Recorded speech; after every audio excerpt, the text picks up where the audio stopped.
I thought I would make a tutorial on the flight simulator for the Phantom 3 Advanced. So first thing I want to do is turn on my controller, and then we'll find the app.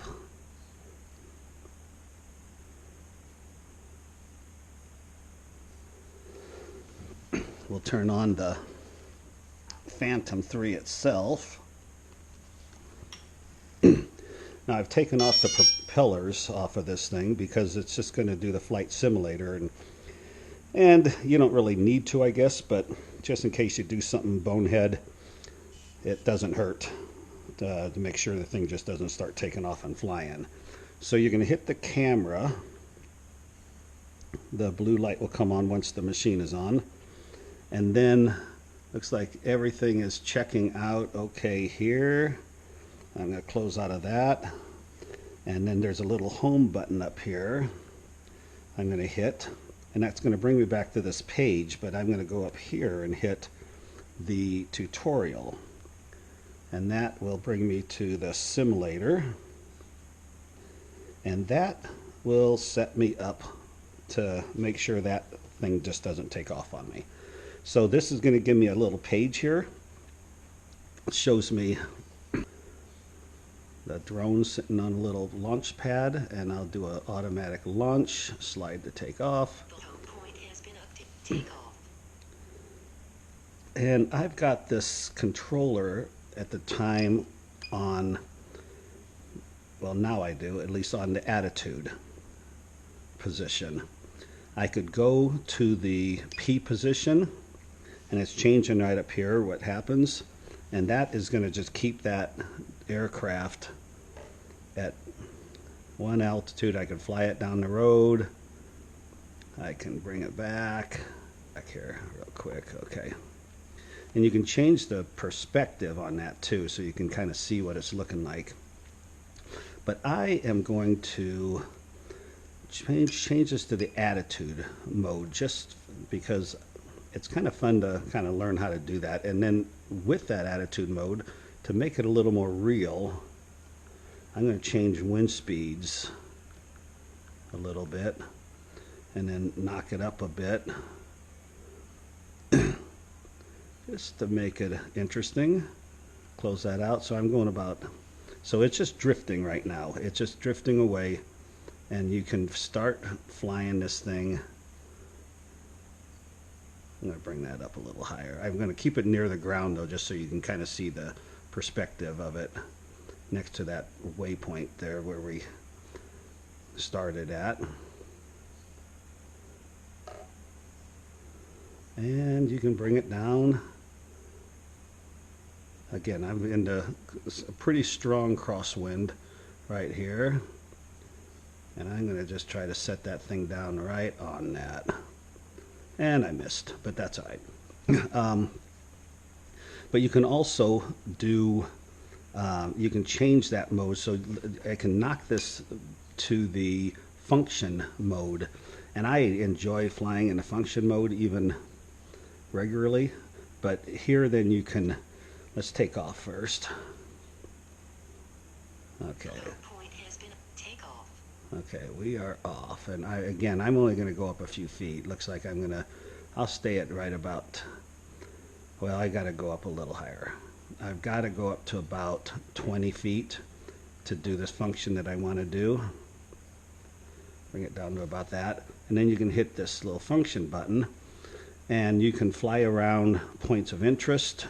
So you can set this thing, and basically I'm set at an altitude of 20 feet, which is perfect. If I wanted any lower, if it goes down to about to 16 feet, it just won't let you do it, but anything above that you can do it. So I'm going to apply the 20 feet, and then it's asking for the radius, and to accomplish this, you can see I'm still in the red on the radius. It has to be a certain radius, so I'm already there at about 16 feet there too. So let's just set that, to a kind of a minimum radius. Try to get that fine-tuned. Okay, we'll stop it there at about 18, and I will start. And now it's basically just kind of giving me another little instructional thing. But now it's going to let me, it's going to circle that point of interest wherever I had set it at however fast I want in whichever direction. So I can go to the right or I can go to the left. And this is at about 5 miles an hour. Let's set it, just to set it at 10 miles an hour, flying around to the left. And it'll just follow that home point wherever you were set at a, 16, 17 feet away, and just keep circling that. And you can point the camera right here towards your point of interest. Then the other thing we can do, here, let's close out of that one. And then you can also, I'm probably gonna, I should be on GPS lock, okay. You can set waypoints this way by, I haven't done this for a while, but start recording a waypoint. There's like the C2 button, which is on the bottom side over here. You can fly out a little bit. You can set a waypoint, okay. And I can fly to a different waypoint, and you can follow that map. It looks like I got a waypoint set that first time. And I can fly to another waypoint. I'm just kind of circling that thing.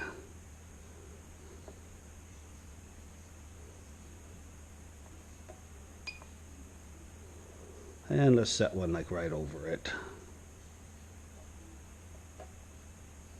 Well, we'll put one here and then one over it.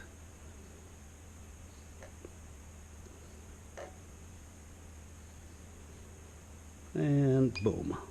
Okay, done. And then we will apply it. It's gonna be 30 meters. It's uploading the waypoints, and there it goes. I could hide that screen, and it's just gonna fly those waypoints. Here on the map, you'll see it. It's going to waypoint 1, off to 2,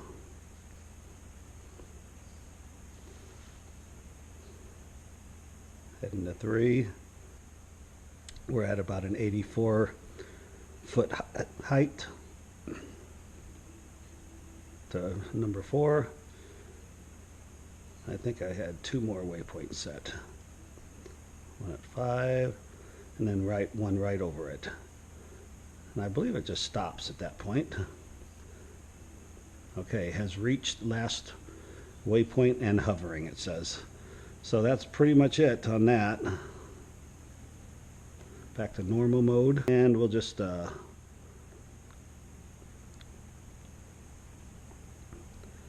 call that good. Bring that back into regular positioning.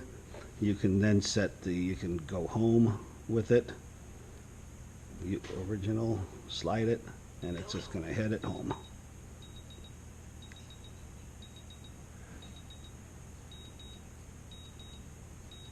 Landing.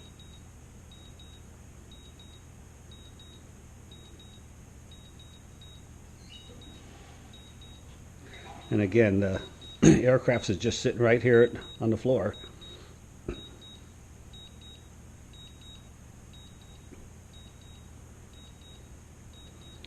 Yeah, we'll see how far off from my takeoff point it was. It's missing it a little bit.